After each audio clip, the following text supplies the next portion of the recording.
नमस्कार बच्चों, कैसे हैं आप। आज मैं आपको एक नई कहानी बताने जा रही हूँ। हाँ, वही कहानी, खरगोश और चूहे की कहानी। बहुत समय पहले की बात है। किसी जंगल में एक खरगोश अपने परिवार के साथ खुशी खुशी रहता था। खरगोश जहाँ रहता था वहाँ आसपास बड़े जानवरों की संख्या ज़्यादा थी। खरगोश और उसका परिवार हमेशा इस बात से डरे हुए रहते थे कि कोई जानवर आकर उन्हें नुकसान ना पहुंचा दे। उन्हें अपने घर के आसपास जरा भी हलचल सुनाई देती तो वे झट से अपने बिल में छुप जाया करते थे। दूसरे जानवरों का डर उन पर इस कदर हावी था कि बाहर कोई से भी छोटी सी आहट सुनाई देती थी तो खरगोशों की डर से मौत हो गई। यह सब देखकर खरगोश बड़ा परेशान रहने लगा। एक दिन घोड़ा का दल उनके घर के पास से गुजरा। घोड़ों की आवाज़ सुनकर सभी डर गए और हमेशा की तरह अपने बिल में छुप गए।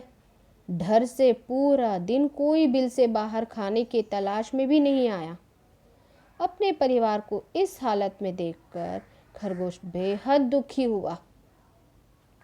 उसने भगवान को कोसते हुए कहा कि हे भगवान, आपने हमें इतना कमज़ोर क्यों बनाया है।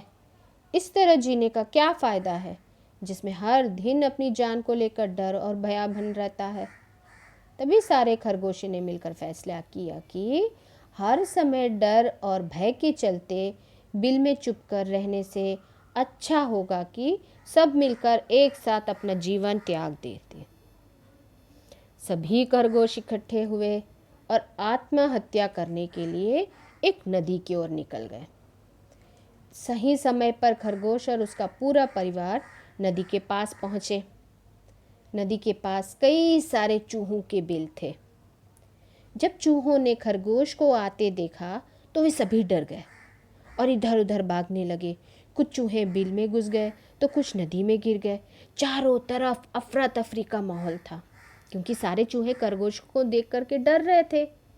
ये पूरा वाकया देखकर खरगोश दंग रह गए।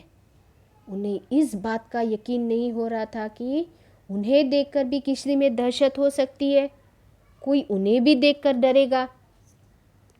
अब तक तो वह खुद ये को ही अपने सबसे कमज़ोर प्राणी समझते थे और भगवान को दोष देते थे। अब खरगोशों की समझ में आ गया था कि भगवान ने दुनिया में अलग अलग खासियत के सभी जीव जंतु बनाए हैं। जो जैसा है उसे वैसा ही स्वीकार करना चाहिए। अगर किसी में कमी है तो उसमें कुछ गुण भी हैं। हर किसी में एक जैसे गुण तो नहीं हो सकते थे। ये समझने के बाद खरगोश और उसका परिवार घर वापस लौट गए। तो बच्चों, इस कहानी से हमें क्या सीख मिलती है। प्रकृति ने सभी को शक्तिशाली बनाया है, बस इतना फर्क है कि सभी अलग अलग क्षेत्र में अव्वल होते हैं। इसलिए हमेशा कमजोरी से भागने की जगह उसे अपना ताकत बनाइए।